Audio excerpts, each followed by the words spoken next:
नमस्ते, मेरा नाम डॉक्टर प्रशांत प्रभाकर योगी है। मैं पूना से हूँ। 94 में परभणी वेटरनरी कॉलेज से पास आउट हूँ। 97 में इजराइल में था। 2000 से अभी तक हम गाय, भैंस, गौशाला इसमें काम करते हैं। आज का जो अपना विषय है कि ये डेयरी फार्मिंग और गौशाला में जो लोग आने वाले हैं, आ रहे हैं, इनके बारे में हम प्री स्टार्टअप और स्टार्टअप चर्चा करना चाहते हैं। क्यों करना चाहिए? तो क्या हुआ है, जो मैं एक 32 साल का अनुभव देख रहा हूँ। पहले कैसे था, एक 20 साल पहले या 30 साल पहले अपने घर पे गाय थी, भैंस थी, एचएफ थी, जर्सी थी, अपनी खुद की खेती थी और हरा चारा, सूखा चारा घर का था, इसलिए हिसाब में नहीं पकड़ा जाता था। सिर्फ दाना, खल्ली, बाज़ार से जो लाया होगा वो, डॉक्टर, औषधि, दवाई, इतना ही हम कॉस्टिंग में पकड़ते थे। अभी ये पिछले 5 साल में क्या हुआ कि मेट्रो सिटी के आसपास जैसा बॉम्बे है, बेंगलुरु है, हैदराबाद, मुझे जहाँ तक दिल्ली मालूम है, तो डेयरी फार्मिंग और गौशाला के लिए जगह मिलना बहुत ही मुश्किल हो गया। Flats, apartments, offices, duplex. तो जो गाय के लिए, डेयरी फार्मिंग के लिए, गौशाला के लिए जो जगह चाहिए, वो जगह मिलना दिन ब दिन मुश्किल होते जा रहा है। खेती चाहिए, खेती से चारा चाहिए। चारा ही आपका financial health of the project सुधार सकता है या बिगाड़ भी सकता है। अब मैं आपको ये क्यों बता रहा हूँ कि जो नए 2015 से जितने भी मैं प्रोजेक्ट्स देख रहा हूँ, आने वाले जो इन्वेस्टर है या नए डेयरी स्टार्टअप है, गौशाला के स्टार्टअप है, या जो लोग एक्सपेंशन करना चाहते हैं, उनके लिए आज अपन बात कर रहे हैं। हर एक इंडस्ट्री में प्री स्टार्टअप होता है। क्या होता है प्री स्टार्टअप? कि एक आधा फैक्ट्री चालू करने से पहले उसका पूरा survey, legal papers, statutory papers, government regulations, ये सब की जांच होती है। करेक्ट। अब मैं आपको डेयरी फार्मिंग के बारे में पूछना चाहता हूँ कि जो लोगों का माइंडसेट, 1 तो करोड़ 2 करोड़ रुपए जेब में होंगे, या कोई स्टेट में सब्सिडी मिल रही होंगी, या फिर कोई स्कीम चल रही होंगी, ये ऐसे लोग भी आ रहे हैं। फंडिंग मिलता है तो लेना है, अच्छी बात है, मगर वो फंडिंग प्रॉपरली यूटिलाइज होने के लिए अपन किस लेवल पे होना चाहिए, ये भी खुद को एनालाइज करना है। तो मैं शुरू कर रहा हूँ प्री स्टार्टअप्स। ये वीडियो जिनको डेयरी फार्मिंग और गौशाला में कमर्शियल एंटरप्राइज बोल के आना है, उनके लिए बहुत आवश्यक है। क्योंकि अभी बहुत सोच समझ के सॉफ्टवेयर इंडस्ट्री के लोग या एक 5-10 लोग मिलके 50-50 लाख रुपए डालने की क्षमता रखते हैं और एक अच्छा डेयरी का प्रोजेक्ट बनाना चाहते हैं। ऐसे खास करके ये लोग पिछले 3 साल में हमारे पास इंक्वायरी लेके आ रहे हैं। कुछ लोग बोलते हैं कि जैसे कि कल बेंगलुरु का आया था, 2015 में कोई इमोशनल डिसीजन ले लिया, अभी हम नुकसान में आ गए। क्योंकि जो बेसिक चीज़ें इंडस्ट्री की क्लियर होना आवश्यक है, वो कौन कौन सी है, वो अपन एक बात करेंगे स्टार्टअप में। अभी प्री स्टार्टअप की बात करते हैं। तो पहला है, आपका इमोशन अगर होगा तो उसको प्रोफेशन में कन्वर्ट करना है। जितना भी आपको खुद के लिए, समाज के लिए, देश के लिए अच्छा लगता हो, वो मायने ज़रूर रखता है इमोशन बोल के, but you have to convert your passion to profession as a enterprise और इंडस्ट्री। यहाँ तक तो आप समझ गए, पहली बेसिक चीज़। दूसरी ये है कि ये प्री स्टार्टअप में आपको क्या क्या करना पड़ेगा।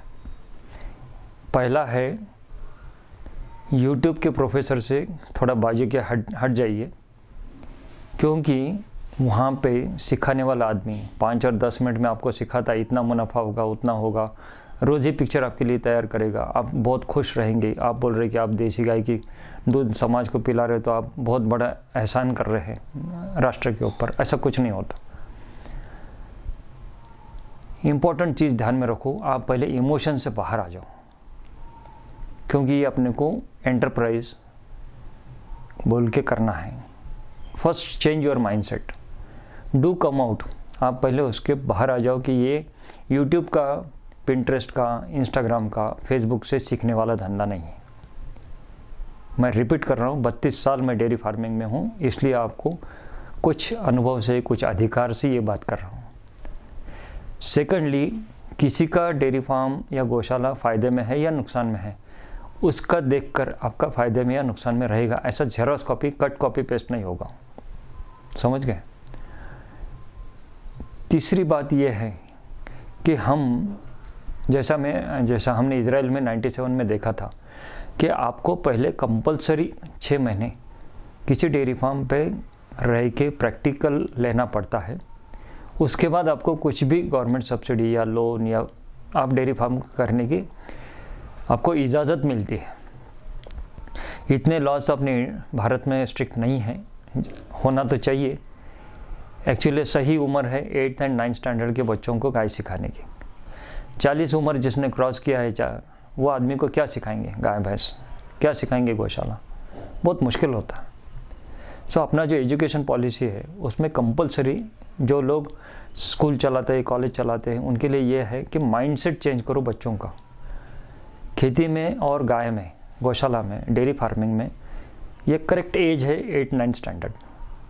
अभी क्या हो रहा है, जो इन्वेस्टर्स आ रहे हैं हार्डवेयर इंडस्ट्री, सॉफ्टवेयर इंडस्ट्री से, या जिन्होंने अब्रॉड में अच्छा पैसा कमाया, अभी इंडिया में ज़मीन लेके रखी थी, बस अब एक नया अच्छा डेयरी फार्म देसी गाय का चालू करेंगे, ये माइंडसेट से लोग आ रहे हैं। ऐसा गूगल पे इंफॉर्मेशन देख के please don't start the dairy farming, don't start the गौशाला।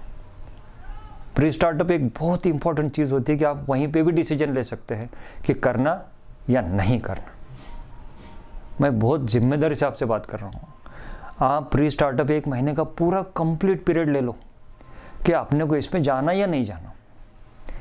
ये ऐसा कोई इंजीनियरिंग कंपनी नहीं है कि बटन दबा दिए, 100 इंजीनियर लगा दिए और होंडा सिटी के 300 कार बाहर आ गए, आपने डीलर अपॉइंट कर लिए, उनको कमीशन दे दिया। ऐसा नहीं है। प्लीज़ समझने की कोशिश करो।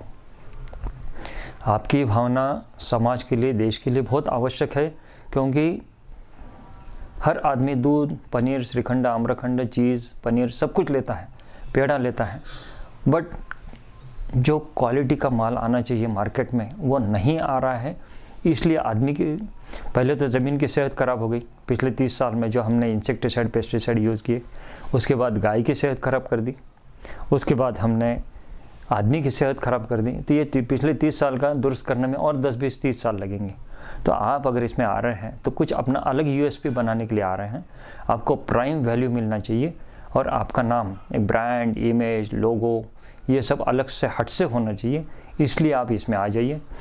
गो आधारित खेती करने वाले हो, जहर मुक्त खेती करने वाले हो आप, या फिर आपको पूरा कंप्लीटली बिजनेस माइंड आपका है, आपका मार्केटिंग स्ट्रेटेजी कंप्लीट फिक्स है, बिजनेस स्ट्रेटेजी, ये आप प्री स्टार्टअप में पहले सोच लो कि जिन्होंने 5 साल से, 10 साल से इसमें है, उन लोगों के पास जाकर डिस्कशन करो। वैसे भी अभी 10-20 गाय से नीचे तो ये फार्म हो ही नहीं सकता। 20-30 लाख रुपए अगर आप डाल रहे, आज ही डालने की क्या गड़बड़ है? थोड़ा 2 महीने रुको, 4 महीने रुको, 6 महीने रुको। आपका जो ब्लड रिलेटिव मैनेजर, सुपरवाइज़र जिसको आप इसमें लेने वाले हो, उसको थोड़ा एक्सपोजर दे दो। दिल्ली से लेकर मदुरई तक हम आपको अच्छे फार्म्स बताएंगे, आपका कोऑर्डिनेशन करेंगे जहाँ पे उनका 10-10, 20-20 साल का अनुभव है। तो ये प्री स्टार्टअप स्टेज है। ये प्री स्टार्टअप स्टेज आपके लिए बहुत इंपॉर्टेंट है। कभी भी भावना में या पैसा है या सब्सिडी मिल रही है, स्कीम मिल रही है, इसके लिए फार्म स्टार्ट करना बहुत ही डेंजरस चीज़ है, बहुत धोखादायक चीज़ है। क्यों? पैसा लाना या पैसा खड़ा करना आसान है। डेयरी फार्म या गौशाला खोलने के बाद उसको जो चलाना है वो मैं आपको 3rd फेज़ में बात करूँगा। मैं आपको, I am not to discourage you, I am not to demoralise you, but please try to accept my feelings from my bottom of heart. मैं दिल से आपको ये बता रहा हूँ कि प्री स्टार्टअप में अगर गलती करोगे तो स्टार्टअप में गलती हो जाएगी। अब आप बोलेंगे स्टार्टअप क्या है? स्टार्टअप अभी agri industries, incubation centre, engineering companies, इसमें सबको अभी स्टार्टअप बहुत कॉमन वर्ड हो गया। बट डेयरी फार्मिंग में जो हम